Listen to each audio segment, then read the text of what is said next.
Michael Jordan, whom many consider the greatest athlete ever to play professional basketball, has a long history of being reticent to discuss politics or state political positions. Jordan once, according to reports that were never verified, refused to endorse a black candidate in a North Carolina Senate race against a longtime racist, Jesse Helms, with the quip, "Republicans buy sneakers too." These days in his retirement, Jordan is the managing partner of the Charlotte Hornets basketball team in North Carolina, where the far right wing controls most political offices, and he has once again tried to stay away from sensitive political issues. Until now. This weekend, even Jordan spoke out after President Trump at a rally in Alabama on Friday that owners of NFL teams should take action against players' peaceful protests, including taking a knee when the national anthem is played, by having the team owner say, "Get that son of a bitch off the field right now. He's fired. He's fired." Trump may be recycling his line from his days on The Apprentice, but Jordan made clear that this time the president is not the boss. On Sunday evening, Jordan told the Charlotte Observer newspaper that athletes who protest, taking a knee or otherwise carrying out peaceful protests, should not be demonized. "One of the fundamental rights this country is founded on was freedom of speech," said Jordan, "and we have a long tradition of nonviolent, peaceful protest. Those who exercise the right to peacefully express themselves should not be demonized or ostracized." At a time of increasing divisiveness and hate in this country, added Jordan, "we should be looking for ways to work together and support each other and not create more division. I support Commissioner Adam Silver, the NBA, its players and all those who wish to exercise their right to free speech," concluded Jordan.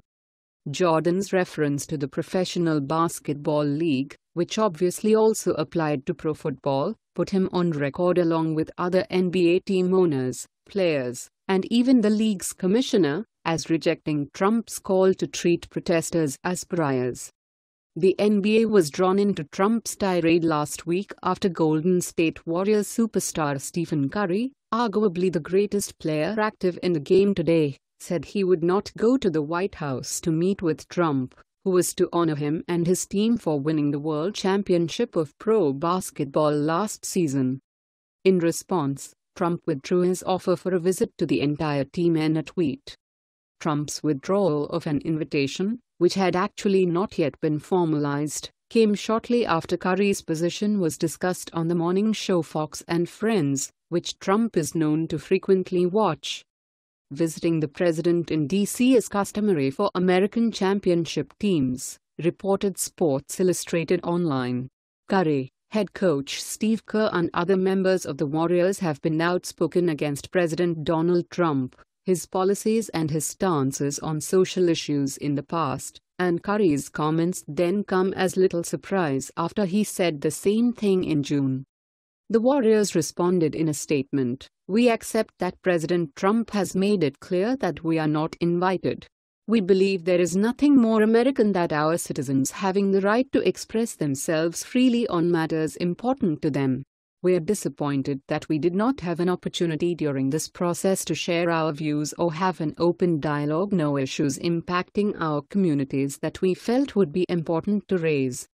The Warriors announced that the team would still visit Washington, D.C., but this time it would be to celebrate equality, diversity, and inclusion, the values that we embrace as an organization.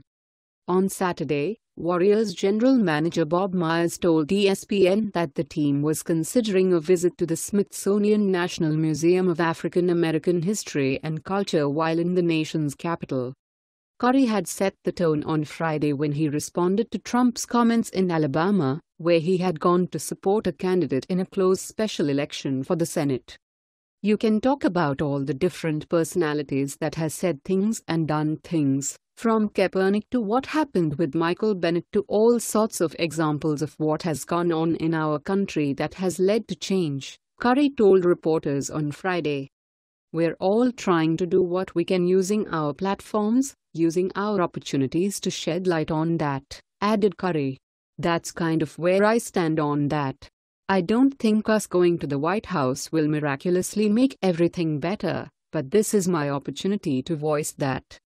Curry was referring in his comments to Colin Kaepernick, who as a member of the San Francisco 49ers last season, kneeled during the playing of the national anthem, evoking a blast of criticism and an equal amount of support. Kaepernick, despite an outstanding record as a quarterback, has been frozen out of football this season. His other reference is to Michael Bennett Jr., a defensive end for the Seattle Seahawks, who in August sat down on the bench when others stood for the playing of the national anthem. Both Kaepernick and Bennett were protesting the racism in American society and what they see as unequal opportunities based on race among Americans. When he protested, Bennett told ESPN it would take a white player to really get things changed because when somebody from the other side understands and they step up and they speak up about it, it would change the whole conversation. Thanks to the racist comments by Trump, Bennett's wish came true this past weekend, as white athletes on many NFL teams joined in the protests. This is fostering many more conversations about racism, but also about the right of athletes, often highly paid, to use their sports platform to share their political views. Trump has also managed to upset many in his base who are avid sports fans and bring forth comments from some who agree with him. In his bluster and efforts to paint sports stars who protest peacefully as un-American, what Trump has really done is show the huge divide in America which has only grown since he became president. Trump's actions and those of his Justice Department and others in his administration have had the effect of rolling back generations of efforts to enforce civil rights laws so that all people, regardless of their color, religion or where they were born, can feel they have an equal opportunity in America. Instead, Trump has started a race and class battle that is poisoning the atmosphere but is also firing up a new level of activism among many Americans who have just shrugged in the past about the inequalities in our society. So Trump, by attacking peaceful protest, by his racist actions, even as he denies he is a racist, has done what politicians, money, and media have not been able to do: get people talking about equality, getting citizens fired up to speak out and hopefully in the future to vote in those who do believe America is for everyone, no matter their color or religion. And if that happens, then the voters will have the final say to Trump, and the final words will be, "President Trump, you are fired."